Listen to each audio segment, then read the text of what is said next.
بسم اللہ الرحمن الرحیم۔ اب تیسرا قلندر آگے بڑھا اور اپنی داستان شروع کی۔ کہتا ہے کہ میں بھی ایک شہزادہ ہوں، مجھے سیر و سیاحت اور سمندر کے سفر کا بہت شوق تھا اور میں اکثر تفریح کے لیے جہاز پر سفر کیا کرتا تھا۔ ایک مرتبہ جہاز میں بیٹھ کر ایک جزیرہ دیکھنے جا رہا تھا کہ سمندری طوفان نے ہمیں گھیر لیا اور جہاز کپتان کے بس سے باہر ہو گیا اور ہم موجوں کے رحم و کرم پر تھے کہ موجیں جہاں چاہیں لے جائیں۔ 10-12 روز سمندر میں بھٹکتے رہے لیکن کہیں کنارہ نظر نہ آیا۔ کپتان مستول پر چڑھ گیا اور چاروں طرف دیکھنے لگا۔ تھوڑی دیر کے بعد وہ گھبرایا ہوا نیچے اترا اور کہنے لگا کہ اب بچنے کی کوئی امید نہیں ہے۔ میں نے پوچھا کیوں، کیا ہو گیا؟ کپتان بولا کہ ہم بھٹک کر مقناطیسی پہاڑ کے قریب آ گئے ہیں اور کچھ دیر میں جہاز اس سے جا ٹکرائے گا۔ جتنا لوہا جہاز میں استعمال ہوا ہے سب کر کے پہاڑ سے چمٹ جائے گا اور تختے الگ ہو جائیں گے۔ یہ سن کر سب زار و قطار رونے لگے۔ اتنے میں جہاز پہاڑ کے اور قریب آ گیا اور پھر دفعتاً تیزی سے چلا اور پہاڑ سے ٹکرا کر ٹکڑے ٹکڑے ہو گیا۔ مجھے نہیں معلوم کہ میرے ساتھیوں میں سے کون بچا یا سب غرق ہو گئے۔ میں ایک ٹوٹے ہوئے تختے پر بہتا رہا یہاں تک کہ ایک دوسرے پہاڑ کے کنارے جا لگا۔ میں نے اللہ کا شکر ادا کیا اور تختہ چھوڑ کر پہاڑ پر چڑھ گیا اور اوپر جا کر دیکھا کہ پیتل کا ایک گنبد ہے اور اس کی چوٹی پر پیتل کا بنا ہوا ایک گھوڑا سوار ہے۔ میں دیر تک متعجب نظروں سے اسے گھورتا رہا۔ اسی اثنا میں رات ہو گئی۔ میں ایک محفوظ جگہ دیکھ کر وہیں سو گیا۔ رات کو خواب میں نے ایک بزرگ کو دیکھا۔ وہ مجھ سے فرما رہے تھے کہ صبح اٹھ کر اسی جگہ کو کھودو جہاں تم سو رہے ہو۔ اندر سے تمہیں ایک پیتل کی کمان اور شیشے کا تیر ملے گا۔ اس کو لے کر ایک تیر گنبد والے سوار کو مار دو۔ سوار گر جائے گا اور گھوڑا تمہارے پاس آ جائے گا۔ پھر کمان اسی جگہ دفن کر دینا۔ اسی عرصہ میں سمندر کے اندر طوفان آئے گا۔ تم گھوڑے پر بیٹھ کر نیچے چلے جانا اور سمندر میں ایک کشتی تلاش کرنا، وہ تمہیں ضرور ملے گی۔ تم اس میں بیٹھ جانا، لیکن یہ خیال رہے کہ اس میں بیٹھنے کے بعد خدا کا نام نہ لینا، ورنہ کشتی ٹوٹ جائے گی، کیونکہ یہ سب جادو کے کارنامے ہیں۔ صبح اٹھتے ہی مجھے جیسا خواب میں بتایا گیا تھا میں نے سب کچھ ویسا ہی کیا۔ چنانچہ میں گھوڑے کی مدد سے کشتی میں سوار ہو گیا۔ وہ کشتی ایک پیتل کا ملاح چلا رہا تھا۔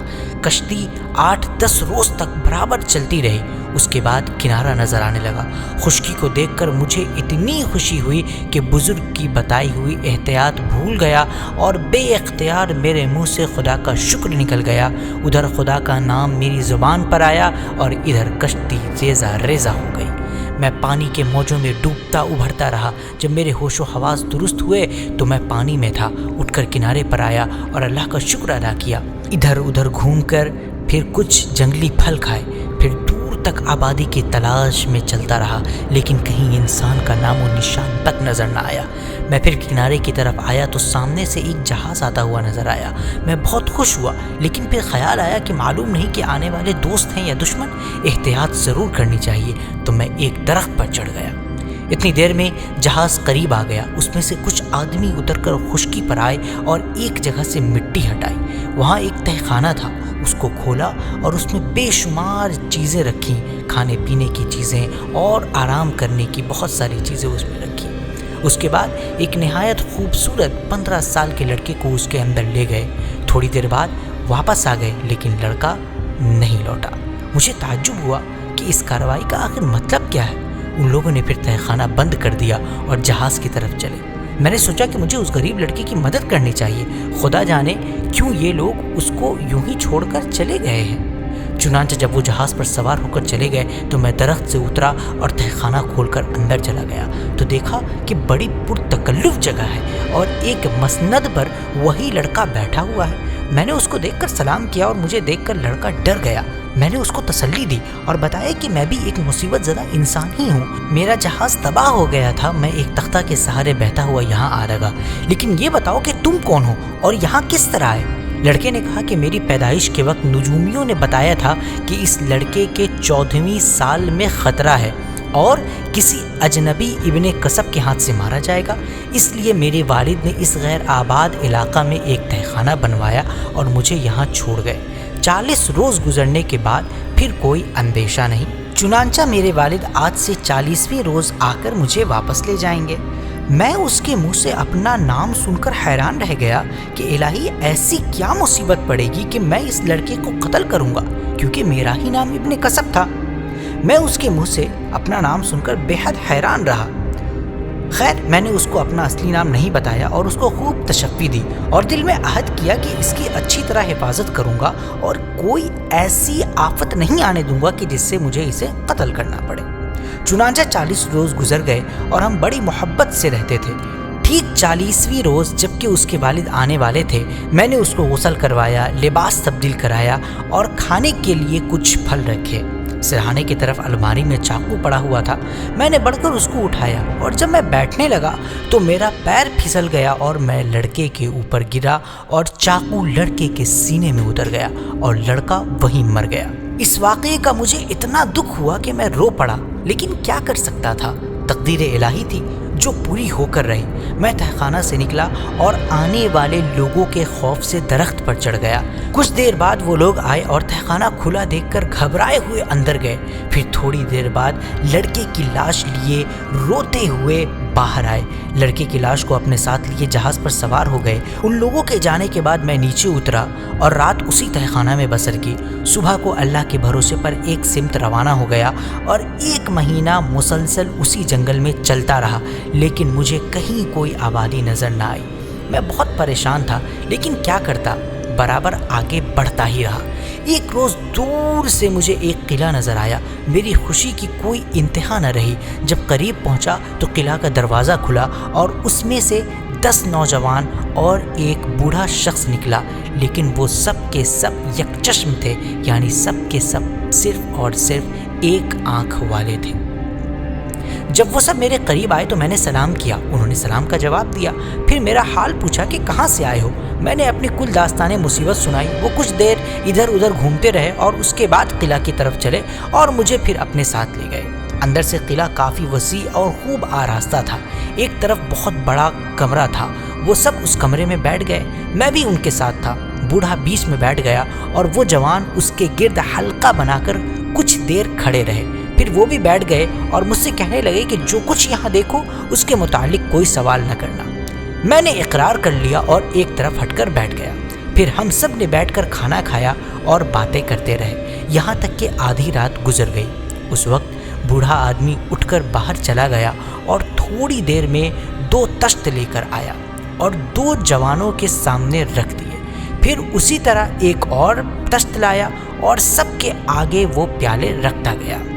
ان نوجوانوں نے سرپوش اٹھائے تو میں نے دیکھا کہ ان میں سیاہی ہے۔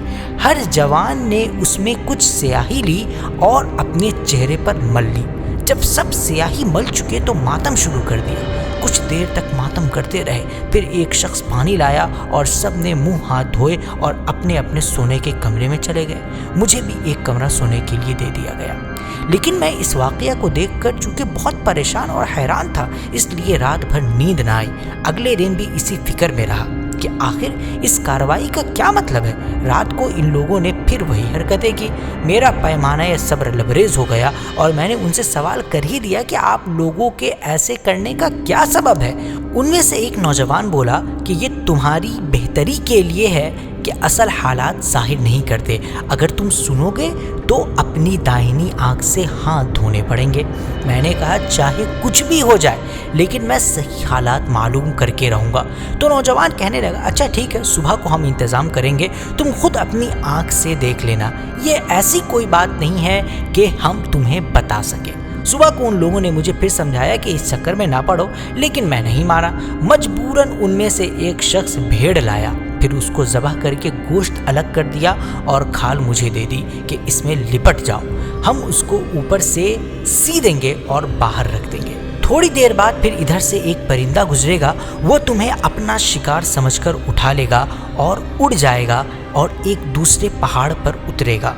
اس وقت اس سے پہلے کہ وہ تمہیں نقصان پہنچائے، اس چھری سے جو ہم تمہیں دیں گے کھال کاٹ کر باہر نکل آنا اور شور مچانا، وہ ڈر کر اڑ جائے گا اور تم تھوڑی دور آگے جانا، وہاں ایک قلعہ نظر آئے گا، اس کے اندر چلے جانا، پھر ہمارا راز تمہیں معلوم ہو جائے گا۔ میں اس کے لیے تیار ہو گیا، چنانچہ ان لوگوں نے چھری دے کر کھال میں سلائی کر دی اور قلعہ کے باہر میدان میں ڈال دیا۔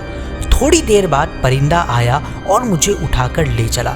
اللہ جانے وہ کتنی دیر اڑا۔ بہرحال جب وہ ایک جگہ اترا تو میں فوراً کھال چیر کر باہر آ گیا اور شور مچانے لگا۔ پرندہ ڈر کر اڑ گیا۔ وہاں سے میں سامنے کی جانب چلا تو سامنے قلعہ نظر آنے لگا۔ میں بے کھٹکے بلا کسی جھجک کے قلعہ کے اندر چلا گیا۔ قلعہ اندر سے اتنا حسین اور عمدہ تھا کہ میں نے آج تک ایسی عمارت نہیں دیکھی تھی۔ سجاوٹ کا یہ عالم تھا کہ یوں معلوم ہوتا تھا کہ گویا ہفتے اقلیم کا زور جواہر اس کی صنائی میں خرچ کیا گیا ہے۔ میں نے چاروں طرف دیکھا لیکن مجھے کوئی شخص نظر نہ آیا۔ تھوڑی دور اور آگے بڑھا تو شاندار 12 دری نظر آئے۔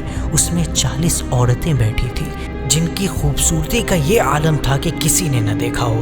مجھے دیکھ کر وہ سب کھڑی ہو گئیں اور بہت اعزاز و اکرام سے مجھے لے جا کر بٹھایا اور خود میرے سامنے دست بستہ کھڑی رہیں۔ میں یہ عالم دیکھ دیکھ کر حیران ہو رہا تھا کہ اسی اثنا میں وہ سب میرے قریب آ کر بیٹھ گئیں اور میرے حالات دریافت کرتی رہیں اور باتوں باتوں میں رات ہو گئی۔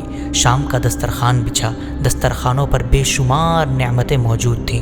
میں نے خوب پیٹ بھر کر کھانا کھایا، پھر ناچ گانا ہوتا رہا۔ آدھی رات کے قریب وہ کہنے لگی کہ اب آپ آرام کیجئے اور ہم میں سے جس کو پسند کیجئے وہ آپ کے ساتھ چلے گی۔ میں سوچنے لگا کہ میں کس کو منتخب کروں، ایک سے ایک حسین عورت تھی۔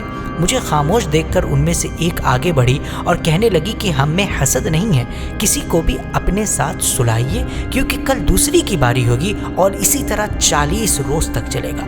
میں نے اس کا ہاتھ پکڑ لیا، وہ میرے ساتھ روانہ ہو گئی اور باقی دوسرے کمروں میں چلی گئی۔ صبح کو جب میں بیدار ہوا تو وہ سب عورتیں میرے پاس سلام کرنے آئیں۔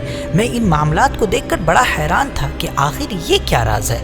بہرحال دوسرا دن بھی عیش و عشرت میں بسر ہوا۔ شب کو حسب معمول ایک دوسری عورت میرے پاس ہوتی۔ یوں ہی زندگی گزرتی رہی۔ میں دنیا و ما فیہا کو بالکل بھول گیا، یہاں تک کہ 1 سال گزر گیا۔ دوسرے سال کا پہلا دن تھا۔ میں صبح بیدار ہوا تو باہر سے شور اور رونے کی آوازیں آتی ہوئی معلوم ہوئی۔ میں باہر آیا تو وہ سب عورتیں رو رہی تھیں۔ میں نے سبب دریافت کیا تو کہنے لگی کہ اب ہم آپ سے رخصت ہو رہی ہیں۔ میں نے پوچھا ایسا کیوں؟ وہ بولی کہ ہم سب مختلف شہروں کی شہزادیاں ہیں۔ تفریح کے لیے 1 سال اس مکان میں ہمارا قیام رہتا ہے اور دوسرے سال کے پہلے دن ہم یہاں سے 40 روز کے لیے باہر رہیں گے اور اس کے بعد پھر 1 سال کے قیام کے لیے لوٹ آئیں گے۔ اب تک یہاں سے بہت سے لوگ آئے اور سال بھر رہے، لیکن ہمارے جانے کے بعد ہماری ہدایات کے خلاف کیا اور نقصان اٹھایا۔ خدا جانے وہ سب زندہ ہیں یا مر گئے، ان کے متعلق کچھ معلوم نہیں۔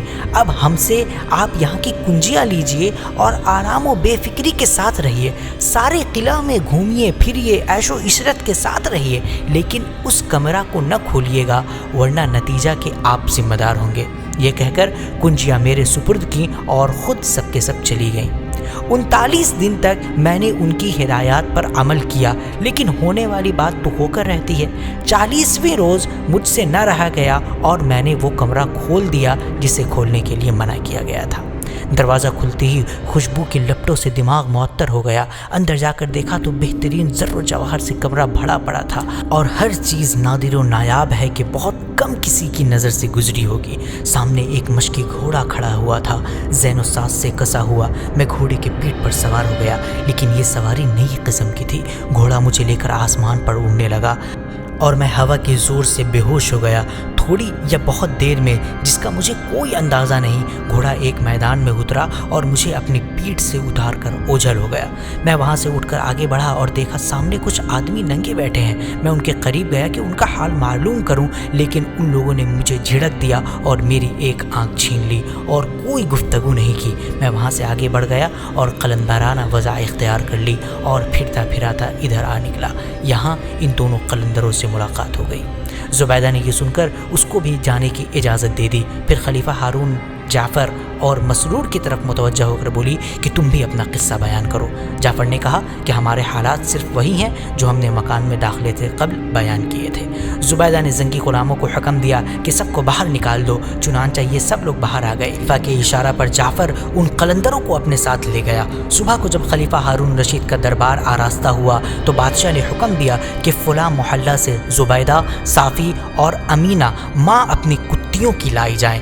حکم کی تعمیل کی گئی۔ زبیدہ کی نظر خلیفہ اور جعفر پر پڑی تو ان کو پہچان کر کانپ گئی کہ وہ رات والے سوداگر ہیں۔